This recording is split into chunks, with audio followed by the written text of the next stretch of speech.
ನಮಸ್ತೆ ರೀ ನಮಸ್ತೆ ರೀ ಎಲ್ಲರೂ ಬಾಳಿ ನಗುತ್ತಾರೆ ಮಕ್ಕಳೇ. ಇಂದು ನಾವು ಒಂದು ಹೊಸ ಪಾಠ ಸಮಾಚಾರ ಪತ್ರಿಕೆ ಆತ್ಮಕಥಾ ಅನ್ನೋದನ್ನು ಕಲಿತುಕೊಳ್ಳೋಣ. ಈ ಪಾಠ ನಿಮಗೆ ಬಹಳ ಮುಖ್ಯವಾದ ಪಾಠ. ಇದನ್ನು ಪೂರ್ತಿ ಕೇಳಿ ಮತ್ತು ಕಲಿತುಕೊಳ್ಳಿ. ಯಾಕೆಂದರೆ 8ನೇ ತರಗತಿ 9ನೇ ತರಗತಿ ಮತ್ತು 10ನೇ ತರಗತಿಯ ಎಲ್ಲ ಪ್ರಶ್ನೆ ಪತ್ರಿಕೆಗಳಲ್ಲಿ ಸಮಾಚಾರ ಪತ್ರದ ಒಂದು ನಿಬಂಧ ಬರೆಯಿರಿ ಅಂತ ಖಂಡಿತ ಕೇಳ್ತಾರೆ. ಆದ್ದರಿಂದ ಈ ಸಮಾಚಾರ ಪತ್ರದ ಎಲ್ಲ ಪ್ರಶ್ನೆ ಉತ್ತರಗಳನ್ನು ನೀವು ಒಂದು ಕಡೆ ನೀಟಾಗಿ ಬರೆದ್ರೆ ಅದೇ ಒಂದು ಒಳ್ಳೆಯ ಪ್ರಬಂಧ ಆಗುತ್ತೆ. ಮಕ್ಕಳೇ, ಇದನ್ನು ತಪ್ಪದೆ ಗಮನವಿಟ್ಟು ಕೇಳಿ. ಅದಕ್ಕಿಂತ ಮುಂಚೆ ನಿಮ್ಮಲ್ಲಿ ಒಂದು ಪ್ರಾರ್ಥನೆ, ದಯವಿಟ್ಟು ಈ ಚಾನೆಲ್ನ ಸಬ್ಸ್ಕ್ರೈಬ್ ಮಾಡಿ, ಲೈಕ್ ಮಾಡಿ ಮತ್ತು ವಿಡಿಯೋ ಶೇರ್ ಮಾಡಿ. ಅದರಿಂದ ಮುಂದೆ ಬರುವ ನನ್ನ ಎಲ್ಲ ವಿಡಿಯೋಗಳನ್ನು ನೀವು ಕೇಳಬಹುದು ಮತ್ತು ಕಲಿತುಕೊಳ್ಳಬಹುದು. ಈಗ ನಾವು ಪಾಠವನ್ನು ಕಲಿತ್ಕೊಳ್ಳೋಣ. ಸಮಾಚಾರ ಪತ್ರಿಕೆ ಆತ್ಮಕಥಾ ಅಂದರೆ ಆಟೋಬಯೋಗ್ರಫಿ ಅಂತ. ಮಕ್ಕಳೇ, ಹಿಂದಿನ ಕಾಲದಲ್ಲಿ ಈಗಿನ ತರಹ ಟಿ ವಿ ಆಗಲಿ ಅಥವಾ ಮೊಬೈಲ್ಗಳಾಗಲಿ ಟೆಲಿಫೋನ್ಗಳಾಗಲಿ ಯಾವುದೂ ಇರಲಿಲ್ಲ. ನಮಗೆ ನಮ್ಮ ಊರಿನ ಸಮಾಚಾರ ಮಾತ್ರ ಗೊತ್ತಾಗ್ತಾ ಇತ್ತು. ಈಗ ನಮ್ಮ ಊರಿನಿಂದ ಹೊರಗಿನ ಸಮಾಚಾರ ಅಂದರೆ ನಮ್ಮ ರಾಜ್ಯದ ಸಮಾಚಾರ, ನಮ್ಮ ದೇಶದ ಸಮಾಚಾರ ಮತ್ತು ವಿದೇಶದ ಸಮಾಚಾರಗಳನ್ನು ತಿಳಿಯಬೇಕಾದರೆ ನಾವು ಸಮಾಚಾರ ಪತ್ರಗಳನ್ನು ಓದಬೇಕಾಗಿತ್ತು. ಆಗ ಸಮಾಚಾರ ಪತ್ರಕ್ಕೆ ಬಹಳ ಮಹತ್ವವಿತ್ತು, ಈಗಲೂ ಇದೆ. ಬನ್ನಿ ಈಗ ನಾವು ಈ ಸಮಾಚಾರ ಪತ್ರದ ಆತ್ಮಕಥೆಯನ್ನು ಕೇಳೋಣ. ರೋज़ सवेरे घर में आऊँ, देश विदेश की खबर सुनाऊँ, ज़मीन आसमान की बातें बताऊँ, जानते हो मैं कौन हूँ. ರೋज़್ ಸಬೇರೆ, ರೋज़್ ಅಂದರೆ ಪ್ರತಿದಿನ, ಡೈಲಿ. ಸಬೇರೆ ಅಂದರೆ ಬೆಳಗ್ಗೆ, ಮಾರ್ನಿಂಗ್. ಘರ್ ಮೇ ಆವು, ಮನೆಯಲ್ಲಿ ಬರ್ತೀನಿ. ದೇಶ್ ವಿದೇಶ್ ಕಿ, ದೇಶ ವಿದೇಶದ. ಖಬರ್ ಸುನಾವು, ಖಬರ್ ಅಂದರೆ ಸಮಾಚಾರ, ನ್ಯೂಸ್. ದೇಶ ವಿದೇಶದ ಸಮಾಚಾರವನ್ನು ತಿಳಿಸುತ್ತೇನೆ. ಸುನಾವು ಅಂದರೆ ತಿಳಿಸ್ತೀನಿ. ಜಮೀನ್ ಅಂದರೆ ಭೂಮಿ, ಆಸ್ಮಾನ್ ಅಂದರೆ ಆಕಾಶ, ಭೂಮಿ ಆಕಾಶದ. ಬಾತೇಂ ಬತಾವು, ಬಾತೇಂ ಬತಾನ ಅಂದರೆ ವಿಷಯಗಳನ್ನು ತಿಳಿಸ್ತೀನಿ. ಜಾನ್ತೆ ಹೋ, ಗೊತ್ತಿದೆಯಾ ನಿಮಗೆ. ಮೈ ಕೌನ್ ಹೋ, ನಾನು ಯಾರು ಅಂತ ನಿಮ್ಗೆ ಗೊತ್ತಾ. ಈಗ ನೋಡೋಣ ಮುಂದೆ ಅದು ಸಮಾಚಾರ ಪತ್ರ ನಮಗೆ ಏನು ಹೇಳ್ತಾ ಇದೆ ಅನ್ನೋದನ್ನು ತಿಳ್ಕೊಳ್ಳೋಣ. ಯಾದ್ ಆಯಾ ಆಪ್ಕೋ, ಯಾದ್ ಅಂದ್ರೇನು, ನೆನಪು ಬಂತಾ, ಜ್ಞಾಪಕಕ್ಕೆ ಬಂತಾ ನಿಮಗೆ. ಮೈ ಹಿ ಸಮಾಚಾರ ಪತ್ರ ಹೂँ, ನಾನೇ ಸಮಾಚಾರ ಪತ್ರ, ನಾನೇ ನ್ಯೂಸ್ ಪೇಪರ್. ಸುಬಹ ಹೋತೆ ಹಿ, ಬೆಳಗಾದ ತಕ್ಷಣ. ಸುಬಹ ಅಂದರೆ ಬೆಳಗ್ಗೆ, ಹೋತೆ ಹಿ ಅಂದರೆ ಆದ ತಕ್ಷಣ. ಸುಬಹ ಹೋತೆ ಹಿ, ಬೆಳಗಾದ ತಕ್ಷಣ. ಮೈ ಹರ್ ಘರ್ ಮೇ, ನಾನು ಹರ್ ಅಂದರೆ ಪ್ರತಿ, ಹರ್ ಘರ್ ಮೇ ಪ್ರತಿಯೊಂದು ಮನೆಯಲ್ಲಿ, ಇನ್ ಎವ್ರಿ ಹೌಸ್. ದಿಖಾಯಿ ದೇತಾ ಹೂँ, ಕಾಣಿಸಿಕೊಳ್ಳುತ್ತೇನೆ. ಅಪಿಯರ್, ದಿಖಾಯಿ ದೇನಾ ಅಂದರೆ ಅಪಿಯರ್, ಕಾಣಿಸಿಕೊಳ್ಳುತ್ತೇನೆ. ಬೆಳಗಾದ ತಕ್ಷಣ ನಾನು ಪ್ರತಿಯೊಂದು ಮನೆಯಲ್ಲಿ ಕಾಣಿಸಿಕೊಳ್ಳುತ್ತೇನೆ. ಕೈ ಲೋಗೋ ಕಿ ಮುझे ಪಡೆ ಬಿನಾ ಸುಬಹ ಹಿ ನಹಿ ಹೋತಿ. ಕೈ ಲೋಗೋ ಕಿ, ಕೈ ಅಂದ್ರೇನು ಎಷ್ಟೋ, ಸೋ ಮೆನಿ, ಎಷ್ಟೋ ಜನರಿಗೆ. ಲೋಗೋ ಕಿ ಎಷ್ಟೋ ಜನರಿಗೆ. ಮುझे ಪಡೆ ಬಿನಾ ನನ್ನನ್ನು ಓದದೆ, ವಿತೌಟ್ ರೀಡಿಂಗ್ ಮೀ, ಸುಬಹ ಹಿ ನಹಿ ಹೋತಿ ಬೆಳಗಾಗದೇ ಇಲ್ಲ. ಕೈ ಮುझे ಪಡ್ತೆ ಪಡ್ತೆ ಹಿ,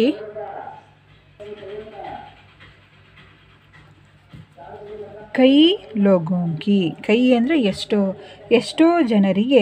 ಮುझे ಪಡೆ ಬಿನಾ ನನ್ನನ್ನು ಓದದೆ, ಬಿನಾ ಅಂದರೆ ವಿತೌಟ್ ರೀಡಿಂಗ್ ಮೀ ನನ್ನನ್ನು ಓದದೆ. ಸುಬಹ ಹಿ ನಹಿ ಹೋತಿ ಬೆಳಗಾಗದೇ ಇಲ್ಲ. ಕೈ ಮುझे ಇನ್ನೆಷ್ಟೋ ಜನ, ಮುझे ನನ್ನನ್ನು ಅಂದರೆ ನ್ಯೂಸ್ ಪೇಪರನ್ನು, ಪಡ್ತೆ ಹಿ ಓದ್ತಾ ಚಾಯ್ ಯಾ ಕಾಫಿ ಪೀತೆ ಹಿ, ಟೀ ಅಥವಾ ಕಾಫಿಯನ್ನು ಕುಡಿಯುತ್ತಾರೆ.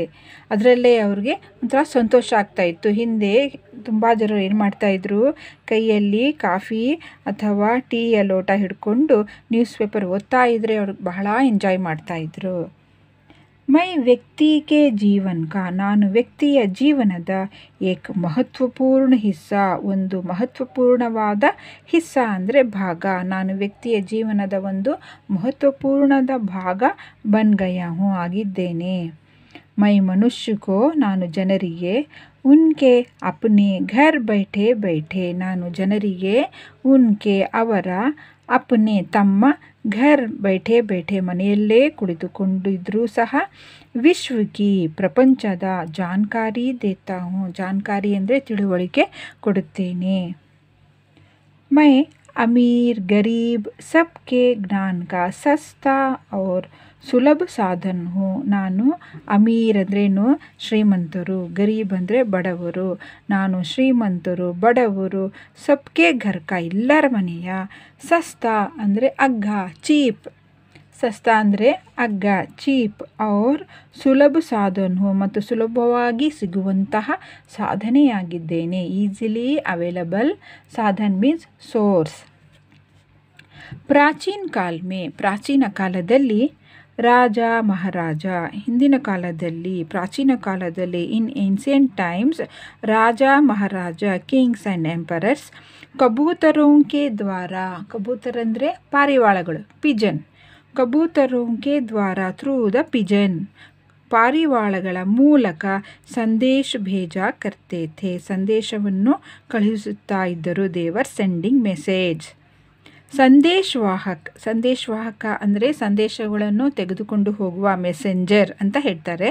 ಸಂದೇಶವಾಹಕ್ ಬಿ ಸಂದೇಶ್ ಲೇಕರ್ ಜಾತೆ ಥೆ ಸಂದೇಶವಾಹಕಗಳು ಅಂದರೆ messengers they use to take message ಅವರು ಸಮಾಚಾರವನ್ನು ಸಂದೇಶವನ್ನು ತೆಗೆದುಕೊಂಡು ಹೋಗುತ್ತಿದ್ದರು. ಆಜ್ ಸಮಾಚಾರ ಪಹುಂಚಾನೆಗೆ ಆಜ್ ಇಂದು ನವೆಡೇಸ್ ಈಗ ಇತ್ತೀಚಿನ ಕಾಲದಲ್ಲಿ ಸಮಾಚಾರ ಪಹುಂಚಾನೆಗೆ ಸಮಾಚಾರ ತಲುಪಿಸುವಂತಹ ಕೈ ಸಾಧನ್ ಬನೆ ಹೇ, ಕೈ ಅಂದರೆ ಎಷ್ಟೋ ಸಾಧನೆಗಳು ಆಗಿವೆ. There are so many sources to send message. ಜಿನ್ಮೆ ಅವುಗಳಲ್ಲಿ ಇಂದೋಸ್ ರೇಡಿಯೋ, ಟೆಲಿಫೋನ್, ದೂರದರ್ಶನ್, ಕಂಪ್ಯೂಟರ್ ಆದಿ ಮೇರೆ ಸಾಥಿ ಹೇ ಈ ಎಲ್ಲವುಗಳು ರೇಡಿಯೋ, ಟೆಲಿಫೋನ್, ದೂರದರ್ಶನ್ ಅಂದರೆ ಟಿ ವಿ, ಕಂಪ್ಯೂಟರ್ ಆದಿ ಅಂದರೆ ಮುಂತಾದವು ಎಕ್ಸೆಟ್ರಾ ಮೇರೆ ಸಾಥಿ ಹೇ ನನ್ನ ಫ್ರೆಂಡ್ಸ್. ಸಾಥಿ ಅಂದ್ರೇನು ಗೆಳೆಯರು, ಫ್ರೆಂಡ್ಸ್. ಹೀಗೆ ಸಮಾಚಾರವನ್ನು ತಲುಪಿಸುವ ಅನೇಕ ಸಾಧನೆಗಳು ಇತ್ತೀಚಿನ ಕಾಲದಲ್ಲಿ ನಾವು ನೋಡಬಹುದು. ಈಗ ನಾವು ಮುಂದಿನ ಪಾಠ ನೋಡೋಣ. ರೇಡಿಯೋ ಜೈಸೆ ಸಾಧನೋ ಸೆ, ರೇಡಿಯೋ ಅಂತಹ, ಜೈಸೆ ಅಂದರೆ ಅಂತಹ, ಲೈಕ್ ರೇಡಿಯೋ, ಸಾಧನೋ ಸೆ ಸಾಧನ ಅಂದ್ರೇನು ಹೇಳಿದೆ ಸೋರ್ಸಸ್ ಸಾಧನೆಗಳಿಂದ, ಸಮಾಚಾರ ಕೇವಲ್ ಸುನಾ ಜಾ ಸಕ್ತಾ ಹೇ ರೇಡಿಯೋ ಅಂತಹ ಸಾಧನೆಯಿಂದ ನಾವು ಕೇವಲ ಸಮಾಚಾರವನ್ನು ಸುನಾ ಜಾ ಸಕ್ತಾ ಹೇ, ಸುನಾ ಅಂದರೆ ಕೇಳಬಹುದು, ವಿ ಕ್ಯಾನ್ ಓನ್ಲಿ ಹಿಯರ್ ಕೇಳಬಹುದು. और दूरदर्शन जैसे साधनों के द्वारा दूरदर्शन टेलीविज़न अंತಹ ಸಾಧನों के द्वारा ಸೋರ್ಸ್ಗಳ ಮೂಲಕ ಸುನ್ನೇಕೆ ಸಾಥ್ ಕೇಳುವುದರ ಜೊತೆಯಲ್ಲಿ, ಸುನ್ನೇಕೆ ಕೇಳುವ, ಸಾಥ್ along with hearing along with listening, ಘಟನಾವೋಂಕೋ ಘಟನೆಗಳನ್ನು ಇನ್ಸಿಡೆಂಟ್ಸ್, ದೇಖಾ ಜಾ ಸಕ್ತಾ ಹೇ ನೋಡಬಹುದು, ವಿ ಕ್ಯಾನ್ ಸಿ, ಲೇಕಿನ್ ಆದರೆ, ಇನ್ ಸಭೀ ಮೇಸೆ ಈ ಎಲ್ಲವುಗಳಲ್ಲಿ, ಮೈ ಸರಳ್ ಔರ್ ಮಿತವ್ಯಯಿ ಸಾಧನ್ ಹೂँ ಆದರೆ ಈ ಎಲ್ಲ ವಸ್ತುಗಳಿಂದ ಈ ಎಲ್ಲ ಸಾಧನೆಗಳಲ್ಲಿ ನಾನೊಬ್ಬನೇ ಸರಳ ಸಿಂಪಲ್ ಮತ್ತು ಮಿತವ್ಯಯಿ, ಮಿತವ್ಯಯಿ ಅಂದರೆ ಕಡಿಮೆ ಖರ್ಚಿನ, ಲೆಸ್ ಎಕ್ಸ್ಪೆನ್ಸಿಬಲ್, ಮಿತ ಅಂದ್ರೇನು ಸ್ವಲ್ಪ ಖರ್ಚಿನ, ವ್ಯಯಿ ಅಂದರೆ ಖರ್ಚಿನ, ಸ್ವಲ್ಪ ಖರ್ಚಿನ ಅಂದರೆ ಹೆಚ್ಚು ಖರ್ಚಾಗದೆ, ಹೆಚ್ಚು ದುಡ್ಡು ಖರ್ಚು ಮಾಡದೆ. ಔರ್ ಲೋಗೋಂ ತಕ್ ಜನರ ತನಕ ತರಹಕ್ಕೆ ಸಮಾಚಾರ ಪಹುಂಚಾತಾ ಹೂँ ಥರದ ಸಮಾಚಾರಗಳನ್ನು ತಲುಪಿಸುತ್ತೇನೆ.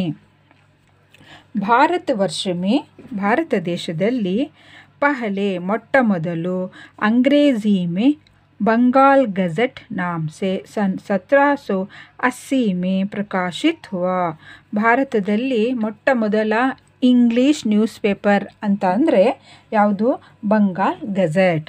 ಇದು 1780ರಲ್ಲಿ ಭಾರತದಲ್ಲಿ ಪ್ರಕಾಶಿತವಾಯಿತು. ಹಿಂದಿಯ ಮೊಟ್ಟ ಮೊದಲ ನ್ಯೂಸ್ ಪೇಪರ್ ಅಂದರೆ ಯಾವುದು ಉದಂತ ಮಾರ್ತಂಡ್. ಇದು ತುಂಬ ಇಂಪಾರ್ಟೆಂಟ್ ಕ್ವಶನ್.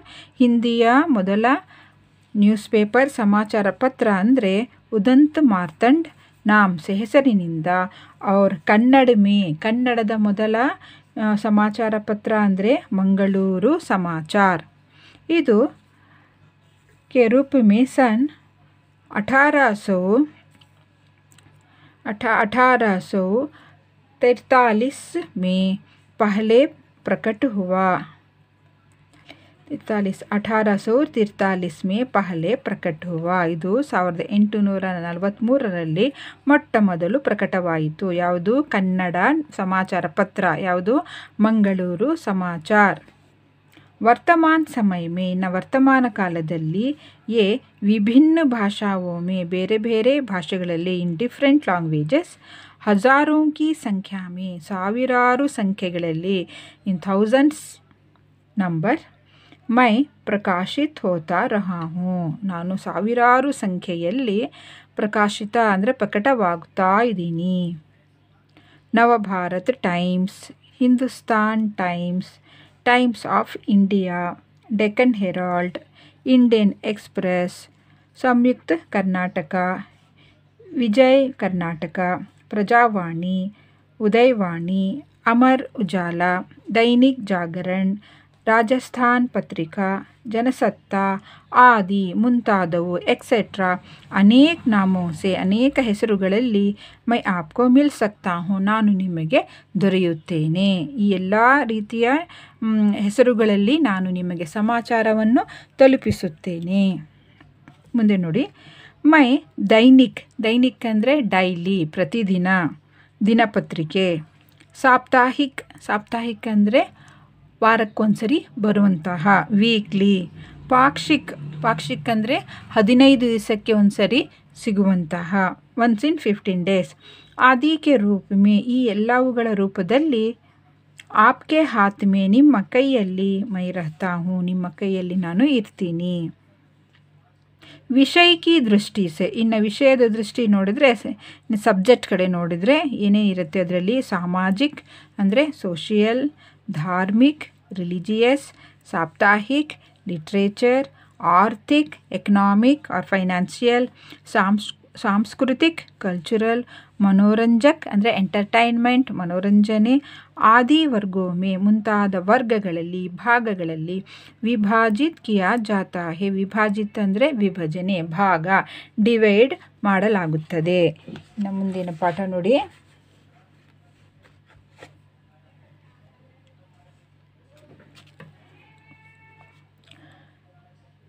मुझ में देश विदेशों में घटने वाली घटनाओं का विवरण रहता है. मुझ में ಅಂದರೆ ನನ್ನಲ್ಲಿ ನ್ಯೂಸ್ ಪೇಪರಲ್ಲಿ ದೇಶ ವಿದೇಶದಲ್ಲಿ ಘಟನೆ ವಾಲಿ ಅಂದರೆ ಜರುಗುವಂತಹ ಘಟನಾವೋಂಕ ಘಟನೆಗಳ ವಿವರಣ रहता है. ವಿವರಣೆ ಅಂದರೆ ಎಕ್ಸ್ಪ್ಲನೇಷನ್ ಇರುತ್ತೆ.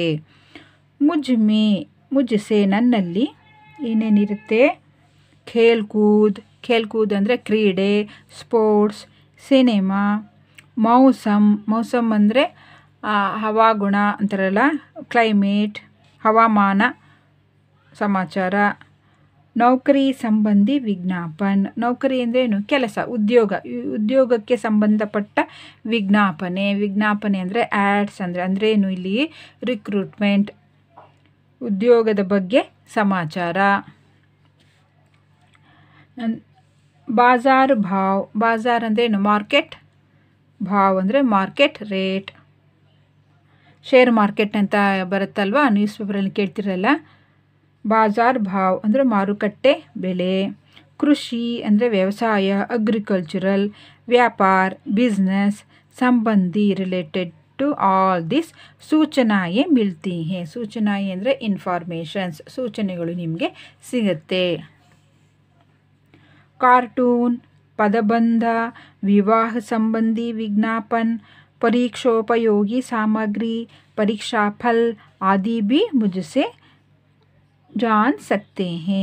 ಇನ್ನು ಏನೇನಿರುತ್ತೆ? ಕಾರ್ಟೂನ್ಗಳಿರುತ್ತೆ, ಪದಬಂಧ ವರ್ಡ್ ಬಿಲ್ಡಿಂಗ್ ಅಂತಾರಲ್ಲ ಅದಿರುತ್ತೆ, ವಿವಾಹ ಸಂಬಂಧಿ ವಿಜ್ಞಾಪನೆ ವಿವಾಹದ ಸಂಬಂಧದ ಬಗ್ಗೆ ವಿಜ್ಞಾಪನೆ ಅಂದರೆ ಆ್ಯಡ್ಸ್ ಅಡ್ವರ್ಟೈಸ್ಮೆಂಟ್ ನೋಡ್ಬೋದು.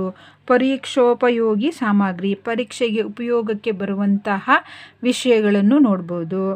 ಪರೀಕ್ಷಾಫಲ ಅಂದರೆ ಫಲಿತಾಂಶ, ರಿಸಲ್ಟ್, ಪರೀಕ್ಷೆಯ ರಿಸಲ್ಟ್ ಆದಿ ಮುಂತಾದವುಗಳು ಸಹ ಮುಜ್ಸೆ ಜಾನ್ ಸಕ್ತೆ ಹೇ, ಮುಜ್ಸೆ ನನ್ನಿಂದ ತಿಳಿದುಕೊಳ್ಳಬಹುದು, ಜಾನ್ ಸಕ್ತೆ ಅಂದರೆ ತಿಳಿಯಬಹುದು.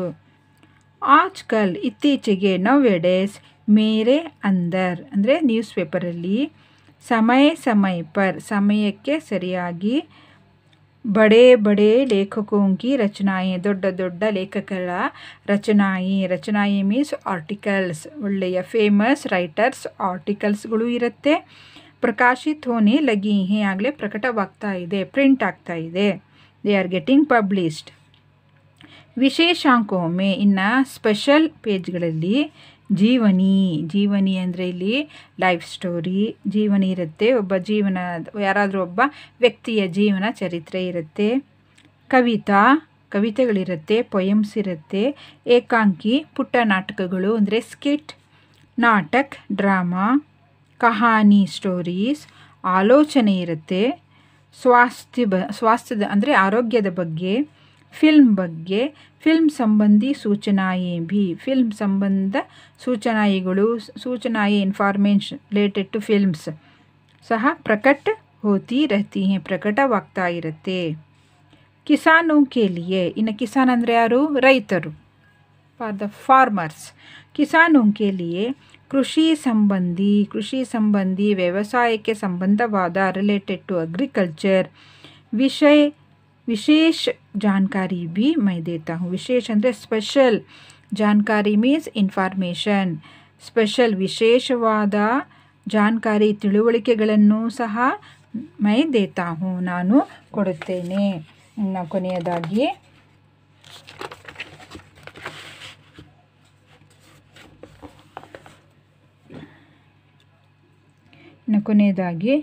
ಇನ್ ಸಬ್ ಕೆ ಅಲಾವಾ, ಈ ಎಲ್ಲವನ್ನೂ ಬಿಟ್ಟು, ಎಕ್ಸೆಪ್ಟ್ ಆಲ್ ದಿಸ್ ಅಂದರೆ ಈ ಎಲ್ಲವನ್ನು, ಅಲಾವಾ ಅಂದರೆ ಅದನ್ನೆಲ್ಲ ಬಿಟ್ಟು, ಈಗ ಎಷ್ಟು ತಿಳ್ಕೊಂಡ್ರಲ್ಲ ಅದನ್ನೆಲ್ಲನೂ ಬಿಟ್ಟು, ಲೋಗ್ ಮೇರೆ ನನ್ನ ಕಾರಣ, ವೈಜ್ಞಾನಿಕ ಆವಿಷ್ಕಾರೋಂಸೆ, ವಿಜ್ಞಾನದ ಆವಿಷ್ಕಾರ ಅಂದರೆ ಸಂಶೋಧನೆಗಳು, ಸೈಂಟಿಫಿಕ್ ಇನ್ವೆನ್ಷನ್ಸ್, ಆವಿಷ್ಕಾರ ಅಂದ್ರೇನು? Inventions, discoveries. ವೈಜ್ಞಾನಿಕ ಆವಿಷ್ಕಾರೋಂಕೋ, ವಿಜ್ಞಾನದ ಸಂಶೋಧನೆಗಳನ್ನು ಸಹ, ಭಿ ಅಂದರೆ ಸಹ, ಆಲ್ಸೋ ಪರಿಚಿತ್ ಹೋತೆ ಹೇ, ಪರಿಚಯ ಪಡೆಯಬಹುದು, ತಿಳಿದುಕೊಳ್ಳಬಹುದು. ಯದಿ ಒಂದು ವೇಳೆ, ಸಪೋಸ್, ಸಂಗ್ರಹ ಕಿ ಓರ್ ಧ್ಯಾನ್ ದೇ, ಒಂದು ವೇಳೆ ಸಂಗ್ರಹದ ಕಡೆಗೆ, ಕಲೆಕ್ಷನ್ ಕಡೆಗೆ ಧ್ಯಾನ ಕೊಟ್ಟರೆ, ತೋ ಅವಶ್ಯಕ ವಿಷಯೋಂಕಿ, ಅವಶ್ಯಕ ಮೀನ್ಸ್ ನೆಸೆಸರಿ, ಉಪಯೋಗಕ್ಕೆ ಬೇಕಾಗುವಂತಹ ವಿಷಯಗಳ ಕತರ್ನೆ ಮೀನ್ಸ್ ಕಟಿಂಗ್ಸ್, ಕಟ್ ಮಾಡಿ ಇಟ್ಕೋಬಹುದು. ಕತರ್ನೆ ಭಿ ಅಪ್ನೆ ಪಾಸ್ ರಖ್ ಸಕ್ತೆ ಹೇ, ನಾವು ನ್ಯೂಸ್ ಪೇಪರಲ್ಲಿ, ಸಮಾಚಾರ ಪತ್ರದಲ್ಲಿ ನಮಗೆ ಉಪಯೋಗಕ್ಕೆ ಬರುವಂತಹ ವಿಷಯಗಳು ಸಿಕ್ಕಿದರೆ ನಾವು ಅದನ್ನೆಲ್ಲ ಕಟ್ ಮಾಡಿ ಕಲೆಕ್ಟ್ ಮಾಡಿ ಇಟ್ಟುಕೊಳ್ಳಬಹುದು. ಇದು ಬಹಳ ಒಳ್ಳೆಯ ಅಭ್ಯಾಸ. आज मैं ವ್ಯಕ್ತಿ ಕೆ ಜೀವನ ಕಾ ಏಕ್ ಅಭಿನ್ನ ಅಂಗ ಬನ್ ಗಯಾ ಹೂँ. ಇಂದು ನಾನು ವ್ಯಕ್ತಿಯ ಜೀವನದ ಒಂದು ಅಭಿನ್ನ, ಬೇರೆಯಾಗದ ಅಂಗ ಆಗಿದ್ದೀನಿ. ಅಂದರೆ ಅಷ್ಟೊಂದು ನಾನು ಮಹತ್ವಪೂರ್ಣವಾಗಿದ್ದೇನೆ, ಅಷ್ಟೊಂದು ಮುಖ್ಯ ಅಂಶ ಆಗಿದ್ದೀನಿ. ಅಭಿ ಸೆ ಆಪ್ ಭಿ ಮುझे ಪಡನೆ ಲಗೆಂಗೆ, ಅಭಿ ಸೆ ಅಂದರೆ ಈಗಿನಿಂದಲೇ ನೀವು ಸಹ ನನ್ನನ್ನು ಪಡನೆ ಲಗೆಂಗೆ, ಓದಲು ಅಭ್ಯಾಸ ಮಾಡಿಕೊಂಡ್ರೆ, ತೋ ಆಗೆ ಇನ್ ಫ್ಯೂಚರ್ ಮುಂದೆ, ಚಲ್ಕರ್ ಜೀವನ್ ಮೇ ಇನ್ನು ಮುಂದೆ ನಡೆದು, ಜೀವನದಲ್ಲಿ ಅಂದರೆ ಇನ್ ಫ್ಯೂಚರ್ ಲೈಫ್ ಭವಿಷ್ಯದಲ್ಲಿ, ಮೈ ಆಪ್ಕಿ ಬಹುತ್ ಸಹಾಯತಾ ಕರುಂಗ, ನಾನು ನಿಮಗೆ ಬಹಳ ಸಹಾಯ ಮಾಡ್ತೀನಿ. I will help you. ಏಕ್ ಬಾರ್ ಆಪ್ಕಾ और मेरा रिश्ता बन जाए, एक बार ಒಂದು ಸಲ, ಒನ್ ಟೈಮ್, ಒನ್ಸ್, ಆಪ್ಕಾ और मेरा ನನ್ನ ಮತ್ತು ನಿಮ್ಮ, ರಿಶ್ತಾ ಅಂದರೆ ಸಂಬಂಧ, ರಿಲೇಷನ್, ಬನ್ ಜಾಯೆ ಆದರೆ, ತೋ ಜಿಂದಗಿ ಭರ್ ಟೂಟೇಗ ನಹಿ, ಅದು ಜೀವನವೆಲ್ಲ ಅದು ಟೂಟೇಗ ನಹಿ, ಆ ಸಂಬಂಧ ಮುರಿಯುವುದಿಲ್ಲ. ಚಲಿಯೇ ಬನ್ನಿ, ನಡೆಯಿರಿ, ಆಜ್ ಸೆ ಹಿ ಇವತ್ತಿನಿಂದಲೇ, ಫ್ರಮ್ ಟುಡೇ ಆನ್ವರ್ಡ್ಸ್, ಯೇ ಆದತ್ ಡಾಲ್ ಲೀಜಿಯೇ, ಈ ಆದತ್ ಅಂದರೆ ಅಭ್ಯಾಸ, ಹ್ಯಾಬಿಟ್, ಇವತ್ತಿನಿಂದಲೇ ನಾವು ನ್ಯೂಸ್ ಪೇಪರ್ ಓದುವ ಹ್ಯಾಬಿಟ್, ಅಭ್ಯಾಸವನ್ನು ಹಾಕಿಕೊಳ್ಳಿ ಅಂತ ಇಲ್ಲಿ ನ್ಯೂಸ್ ಪೇಪರ್ ಹೇಳ್ತಾ ಇದೆ. ಧನ್ಯವಾದ.